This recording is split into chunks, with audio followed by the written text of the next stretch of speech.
Latest IPO के लिए apply किया था क्या? तेरा अलॉटमेंट हुआ क्या? मेरा तो इस बार भी नहीं हुआ यार. How many times have we heard conversations like these? And this is what we exactly call an IPO frenzy. It's when everyone wants to apply for IPOs and jump onto the IPO bandwagon, hoping that they've bought their ticket to financial success. But in reality, there's a dark side to IPOs that no one really knows about.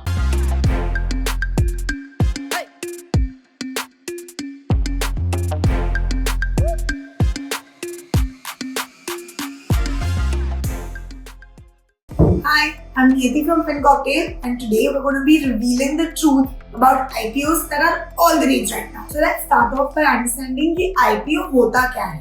An IPO or an initial public offering is the process by which a private company becomes a public company by selling their shares to the general public for the very first time. When you invest in an IPO, you become a shareholder of that company.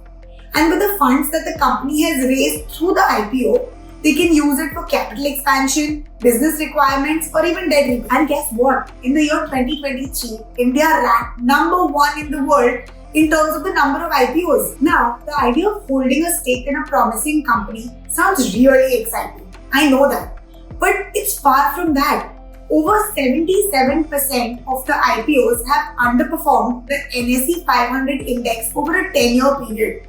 That means that if you would have just invested in the index, you would have been better off, yeah. मगर क्या है ना, IPO में invest करने में लोग FOMO में फंस जाते हैं. According to the ground floor mates, people think that investing in an IPO as soon as it comes out means you're bound to get superior returns as compared to waiting and investing in the stock later on at some point. But इस case में Jomo ही FOMO से बेहतर है यार. अगर कोई company को ज्यादा अटेंशन मिल रहा है, then people rush to invest in its IPO without fully understanding its risk, volatility, and even the fundamentals of the company. This kind of a herd mentality can result in financial losses if the IPO doesn't perform as per expectations or if there's a change in market conditions. That's why it's very important to bust the myth that investing in IPOs will give you better returns than investing in those same stocks at some point later on in life. In fact, investing in IPOs is more risky because they haven't operated in the public domain before. You don't know how the stock is going to perform. These stocks tend to be overvalued also. Because people give them so much importance, the price of the stock tends to be more than its intrinsic value. और यही overvaluation investors के लिए dangerous होता है जब market sentiment बदल जाता है या फिर इकोनॉमिक स्लोडाउन आ जाता है. In those cases, these stocks tend to correct the most. For example, take Nykaa. Its listing price is so much higher than the price of the share right now. That is why it's really important to compare the intrinsic value of the stock to the market value and then decide if you want to invest in it. Just because a company is gearing up for an IPO doesn't really mean it's financially stable. Its financials may be audited, but that doesn't guarantee future performance or stability of any sort. So here are 3 things you can do instead of just randomly applying for popular IPOs. Number 1, window shop potential IPOs. Study the market to see which potential IPOs are coming up. Find out a little bit more about their management, fundamentals, market conditions, environment in which the company operates, and then make a choice. Sometimes it may even be better to wait until the IPO happens, the stock gets listed, and then decide whether it makes sense to invest in that particular stock based on market performance and fundamentals. पैसे बनाने की जल्दी में उसे गवा मत बैठो यार. Wait to see the company's true market performance once it's listed. और एक बार लिस्ट हो चुका, फिर तो आप कभी भी इन्वेस्ट कर सकते हो ना. Number 2, invest in other avenues. You may feel like you've discovered hidden treasure when you apply for an IPO.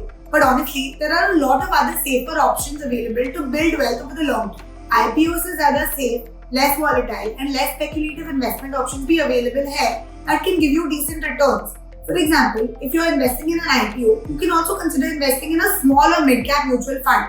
Because in these funds, at least your risk is diversified as you're investing in multiple companies at the same time. Number 3, understand if you're suitable enough to invest in an IPO. Investment horizon IPO investment के लिए बहुत important है.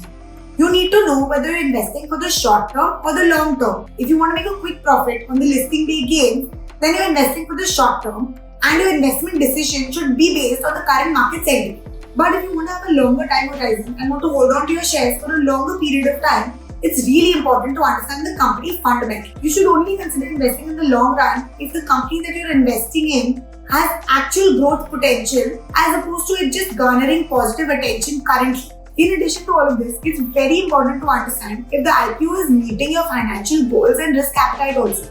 So IPOs aren't as bright and shiny as they are made to be. And we've given you a basic framework to work with while you're trying to apply for an IPO. It's very important not to apply for just one IPO. And remember, just by applying for one IPO, you're not going to become a millionaire overnight.